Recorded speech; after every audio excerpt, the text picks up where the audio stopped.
of a protest. This farce of a protest. Breaking news, everyone. Breaking news. Dennis Chung reports for duty as new FID boss. Yes, the protest went on. This farce of a protest. But the man took up his position. And we, for one, at 411 is very happy to hear it. And we're going to get in the story shortly from Nationwide News Network. In the meanwhile, let me welcome you all to Jamaica 411. Thank you so much for joining me today. I'm your host, Michelle Stern.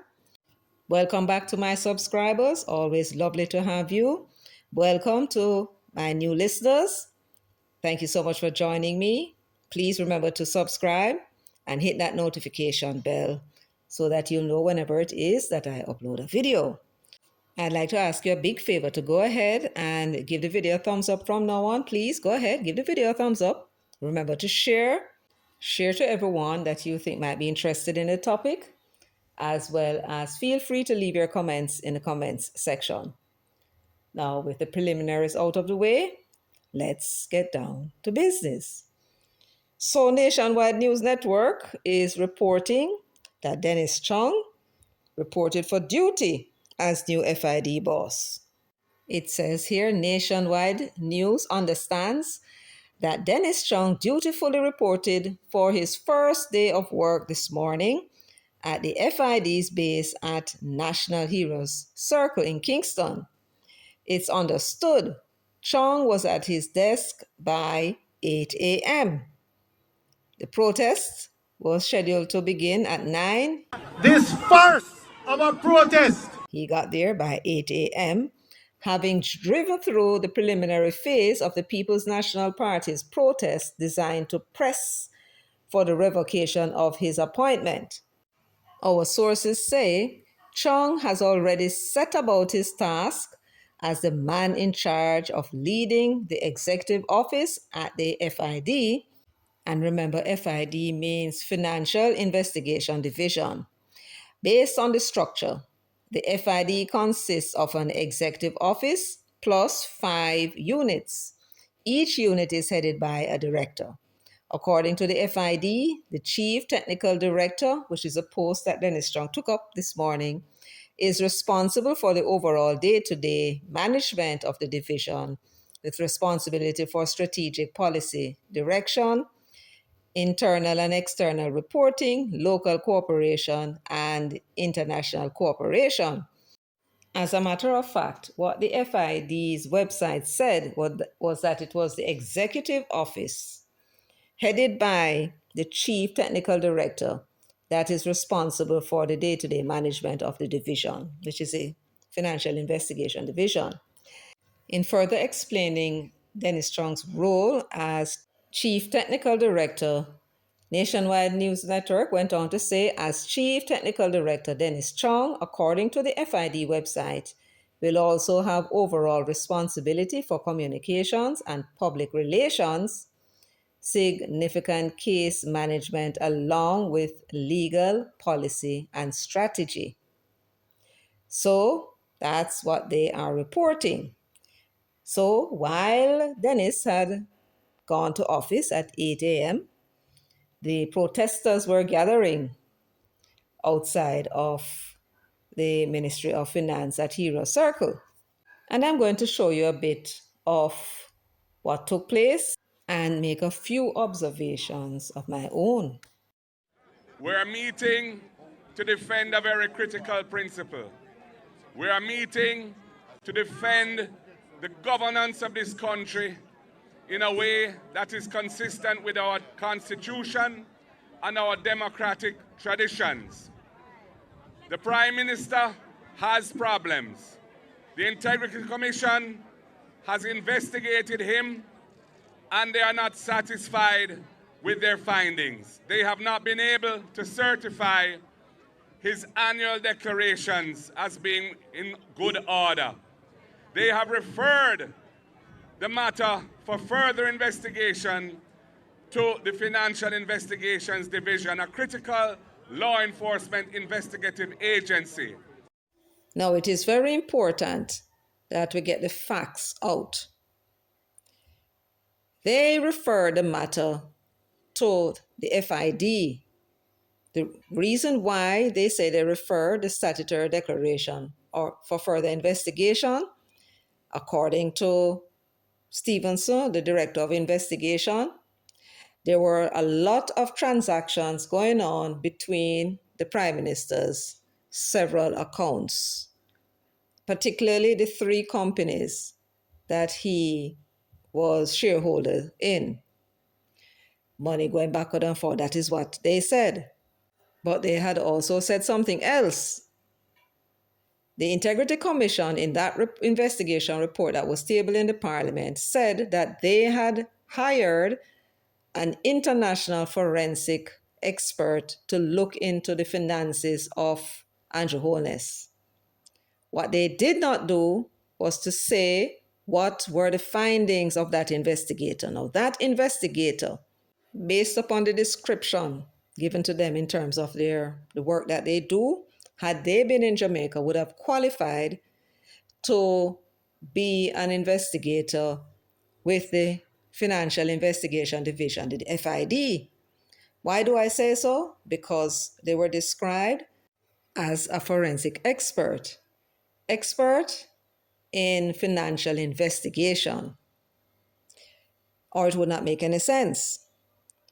Therefore, it was important that the investigator put in that report what were the findings of that international forensic expert. No findings were put in that report. We can safely come to the conclusion that had that report contained any adverse findings with respect to the investigation into illicit enrichment on the part of the Prime Minister, those findings would have been included in the report, the investigation report that was tabled in the Parliament. Instead, the 170-odd page investigation report was silent after mentioning that they had engaged the services of an international forensic expert. No further word was mentioned about the findings, except to say, and that was a point in which it was brought up, that they had engaged this expert and that they took 6 months to come up with a report.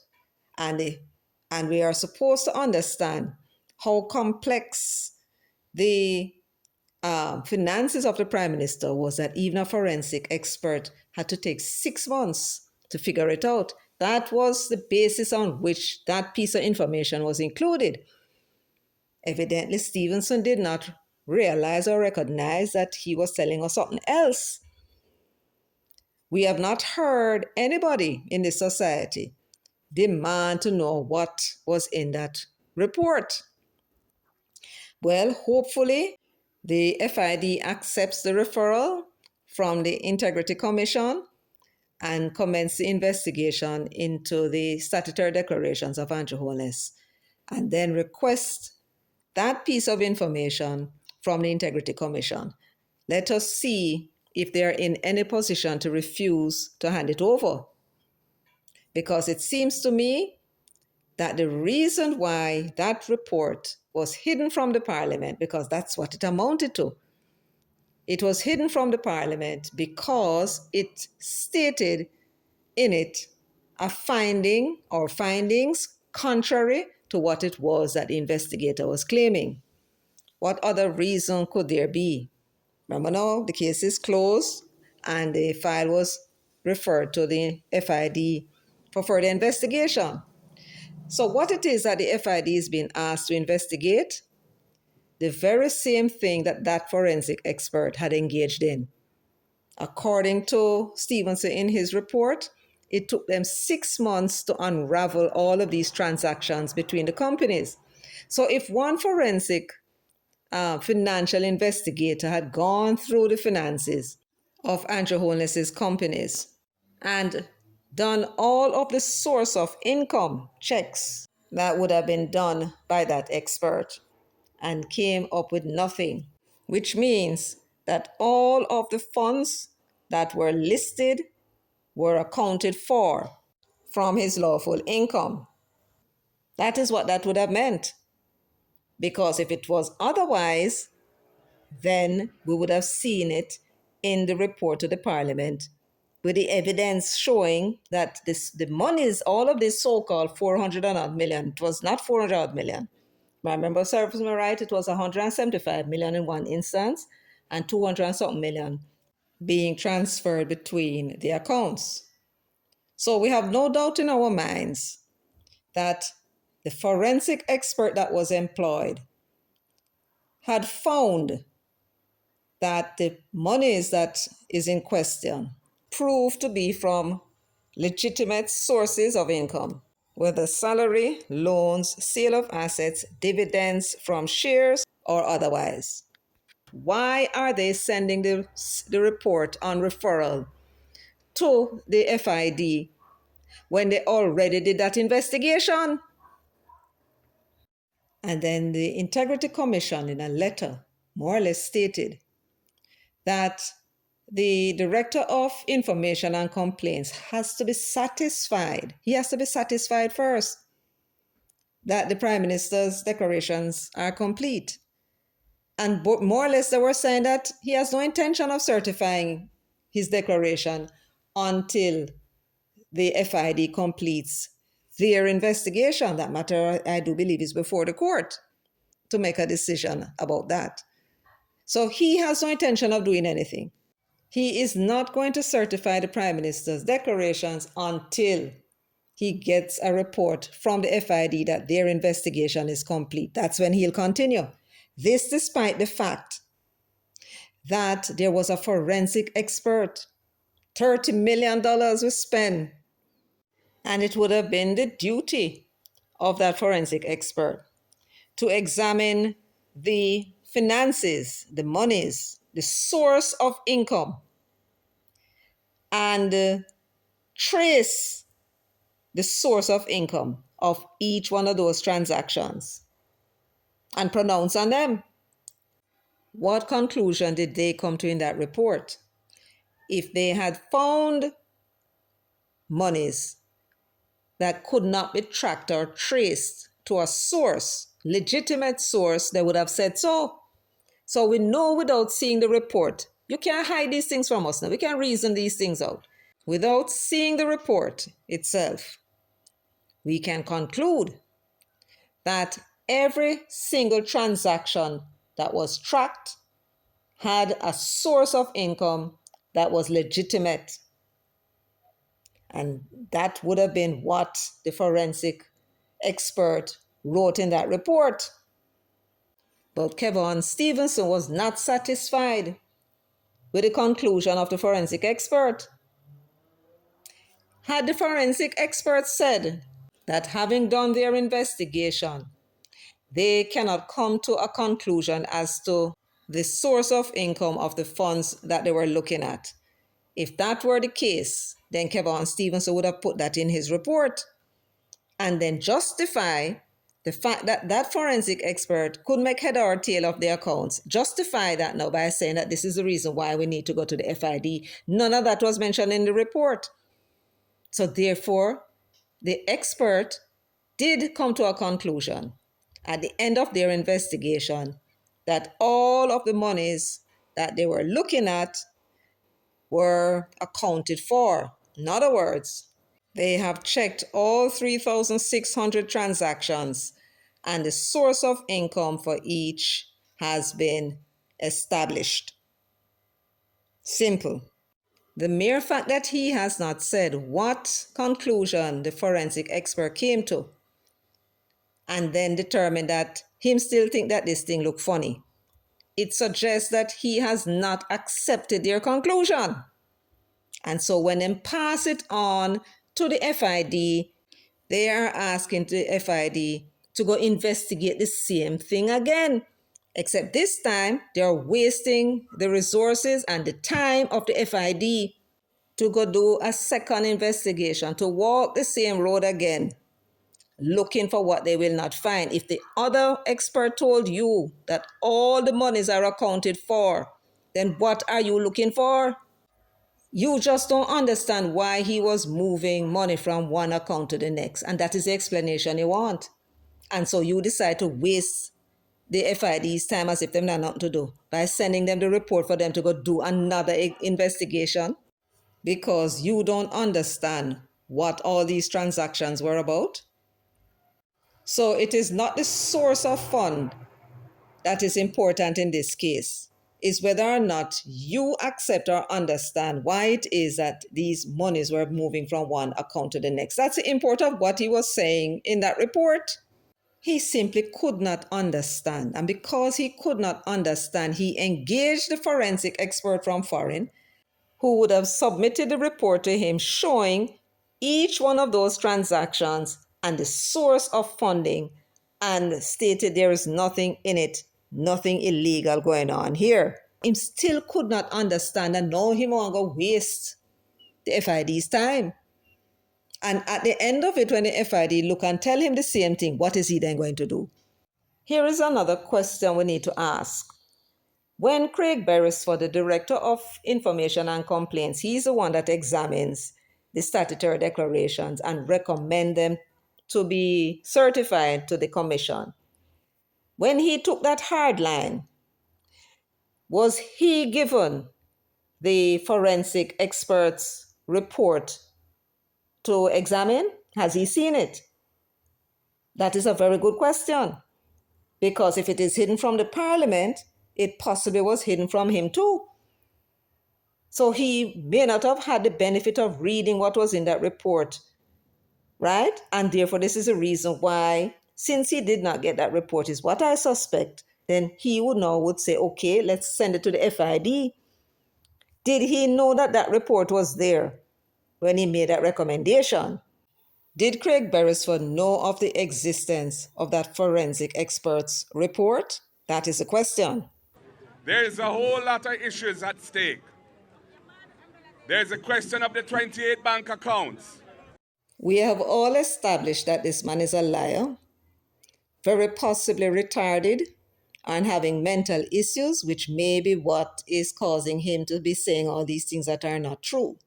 But for the record, there is no issue of any 28 bank account.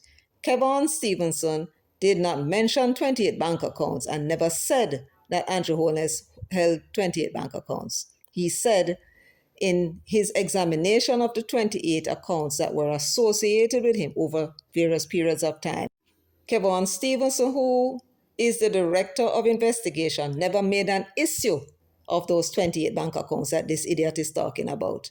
And therefore, it was never sent to the FID for them to look into that. It had to do with the transactions, the transfers between the bank accounts of these three companies.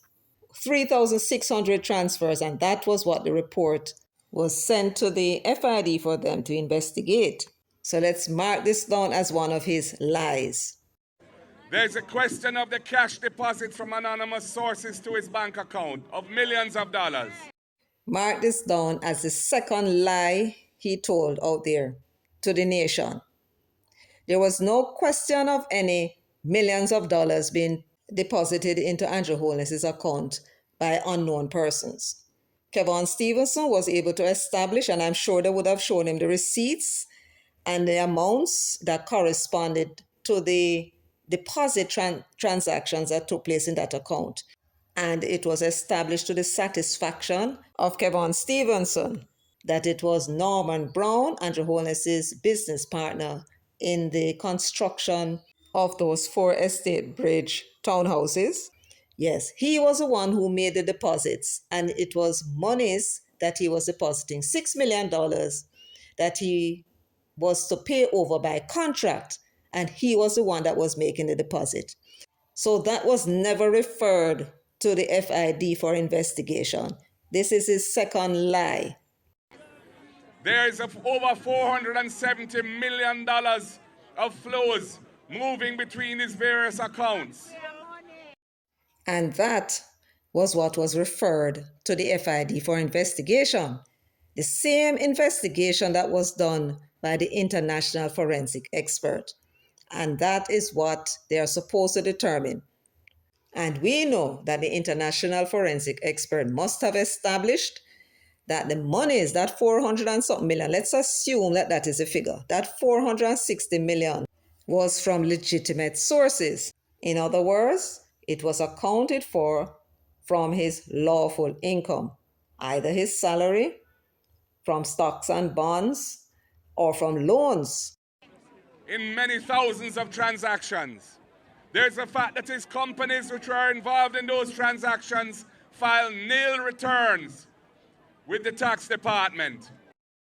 And what is most interesting about this is that that referral was made to TAJ since about September. And we have not yet heard one word coming out of them as to the outcome of their investigations. If they filed nil return, then all you go in the system and say the nil return. You don't need no big thing. If he violated the law, and there's a penalty, right? Then you tell us that there is a penalty. He was ordered to pay XX and the money was paid, and that's it. Why have we not heard anything about it? This is a matter of national interest. If the Prime Minister's accountants made amends and filed the declaration as they ought to, the annual return, with the figures in it, and there's no penalty, why is it we haven't heard that either? We need to know what was a decision that was made by TAJ. And there is the fact that Positive Jamaica Foundation, a non-profit entity that goes out and solicits donations for worthy causes, which is under his control, provided resources to his personal company to make financial investments on his behalf. Again, I am not aware that that is part of the referral to the FID. There was no mystery in that. The transaction was plain. There's nothing for them to investigate and find out. What happened was that Wholeness intended to buy these bonds, one for himself and another bond for the charity in order to generate income for the charity, I'm sure. It was 140,000 US that was supposed to have been for the benefit of the charity. And I believe 60,000 for Wholeness. But the bank was the one that gave Wholeness 94,000 and the charity only 100,000. Now, Andrew Wholeness was saying all the time that he had this $94,000 bond. What happened was that when Stevenson realized that the charity's money was co-mingled with Wholeness's money, he could not find from the record of, I think it was an NCB Capital Market, that Wholeness had given them any instruction telling them, you see the money that when we give you, make sure so you put 94,000 and buy shares, the bonds for me and the 100,000 for the charity. That could not be found. He never gave them any such instruction. Therefore, he could not charge Wholeness with corruption because he had no evidence. And Wholeness is saying that it was a mistake. The bank said it was a mistake, right? Because when they checked the record, they didn't see the instruction. You follow? That's right. That is not a matter for the FID. It was never referred to them because that is not a mystery. Nothing needs to be found out because Stevenson already knew. He already suspected that it was a co-mingling. The problem is, without the evidence that Wholeness had instructed NCB that they must use the charity money and buy the stuff for him, then the only other conclusion one can come to is that it was a mistake on the part of the bank and he simply just didn't notice it, right? And Stevenson's argument is, how could you not have noticed? That is what made him suspicious, but he has no evidence to go any further with it. Because NCB Capital Market, I believe it was, told Kevon Stevenson that they do not take instructions over phone. It has to be in writing, and there's a particular document that has to be filled out. And there was no such document signed by Wholeness giving them that instruction. So that clearly was a mistake on the part of the bank. All of these are serious allegations. And these are matters which the person who they have just appointed to head the FID, the Financial Investigations Division, has said there's nothing untoward or wrong. You cannot have a man who is defending the person under investigation being put in charge of the agency that is tasked with doing the investigation. There's a clear conflict of interest. There is manifest bias. And furthermore, the very requirements for the post were deliberately watered down so as to facilitate the outcome of his appointment. Now, that, of course, is your opinion, because you want a certain narrative to go out in the public based on lies. And he, because the media went to him and asked him, and he read the report as I did and gave his opinion, that what you were trying to do is to create the impression that there is something wrong with 28 bank accounts. And so they asked him, and he said that's not unusual. He's a chartered accountant, and he gave his reason as to why people would have 28 bank accounts. Of course, Andrew Holness does not have 28 bank accounts. If you watch my video, the 28 bank account lie, you will see the evidence, the proof that he has only 9 accounts. And this liar is simply trying to deceive his supporters. I don't think he's going to deceive any Labourite, and I don't think he's going to be deceiving any of those persons who are neither PNP or JLP, because once they found him to be a damn liar, they're not going to listen to anything else he has to say. So it's only the PNP people he's deceiving with a narrative that he thinks is going to get him in Jamaica House. Well, good luck to him with that. Of all the things that he said, none of them were referred to the FID for investigation except the 3,600 transactions that the forensic expert said that moved between his bank accounts, the 3 companies' bank accounts. That's what the FID is supposed to be looking into.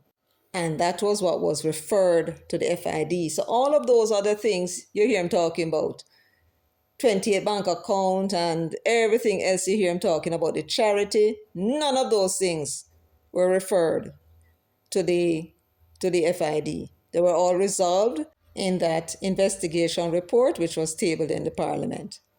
Now I'm going to be bringing you now to the most critical part of this video. They will be moving now to the outside, and I want you to pay very close attention to the people as they file past the camera. Look, and you tell me how many you counted, how many young people you saw walking past the camera. These people, for the most part, are older people. And Dr. Peter Phillips is out there, and it's Dr. Peter Phillips they came out for. Had Dr. Phillips not been there, this protest would have been a disaster. I mean, the numbers are very small as it is by political party protest standard in Jamaica. But take a look at the age group of the people who were there and tell me what you notice in the comment section. We're headed out. We're headed out to the front there. I am reminded of something that Miss Lou would say. Rain or fall, but dirty tough. Let us head to the front, and then you will hear from former leader of the opposition, Dr. Peter Phillips, and then some other members of the team.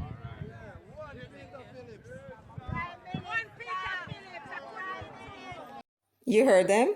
One Peter Phillips. Yes, these are Peter Phillips supporters for the most part. They came because of him, and when you see the age group, you will agree. This Rise Control People's National Party is in serious trouble. And what it proves, what they managed to prove with this protest, is that when it comes to who it is, which party the young people support, the Blue Dot poll was correct. The young people do not support this Rise United Control People's National Party. Not at all.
How many young people you were able to count? I count about 6. How many you got?